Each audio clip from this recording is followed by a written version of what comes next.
കശ്മീരിലെ പഹൽഗാമിൽ പാകിസ്ഥാൻ ഭീകരർ നടത്തിയ ആക്രമണത്തിന് പിന്നാലെ പാകിസ്ഥാനുമായുള്ള വ്യാപാര ബന്ധം ഉൾപ്പെടെ ഇന്ത്യ വിച്ഛേദിച്ചെങ്കിലും ഇരു രാജ്യങ്ങളും തമ്മിലുള്ള അനൌദ്യോഗിക വ്യാപാരം ഇപ്പോഴും സജീവമാണ്. 2024-25 സാമ്പത്തിക വർഷം ജൂലൈ മുതൽ മെയ് വരെ ഇന്ത്യയിൽ നിന്ന് പാകിസ്ഥാൻ വാങ്ങിയത് $21.15 കോടി, അതായത് ഏകദേശം 1700 കോടി ഇന്ത്യൻ രൂപയുടെ ഉൽപ്പന്നങ്ങളാണ്. പാകിസ്ഥാന്റെ കേന്ദ്ര ബാങ്കായ സ്റ്റേറ്റ് ഓഫ് പാകിസ്ഥാന്റെ കണക്ക് പ്രകാരമാണിത്.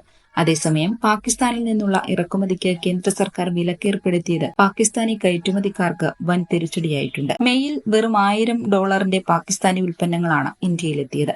2024-25 ഇതുവരെ ആകെ ഇറക്കുമതി $5 ലക്ഷം മാത്രം. ഇന്ത്യയും പാകിസ്ഥാനും തമ്മിൽ നേരിട്ട് വ്യാപാര ബന്ധം ഇപ്പോഴില്ല. 2019 തന്നെ ഉഭയകക്ഷി വ്യാപാരം ഇന്ത്യ അവസാനിപ്പിച്ചിരുന്നു. മൂന്നാം കക്ഷി രാജ്യങ്ങൾ വഴിയാണ് കയറ്റിറക്കുമതികൾ. കൊളംബോ, ദുബായ്, സിംഗപ്പൂർ എന്നിവ വഴിയാണ് പ്രധാനമായും വ്യാപാരം. പാകിസ്ഥാനുമായുള്ള എല്ലാ ബന്ധങ്ങളും നിർത്തുന്നതിന്റെ ഭാഗമായി തുറമുഖത്തെത്തുന്ന കപ്പലുകൾക്കും ഇന്ത്യ വിലക്ക് ഏർപ്പെടുത്തിയിരുന്നു. ഇതും പാകിസ്ഥാന് തിരിച്ചടിയായി.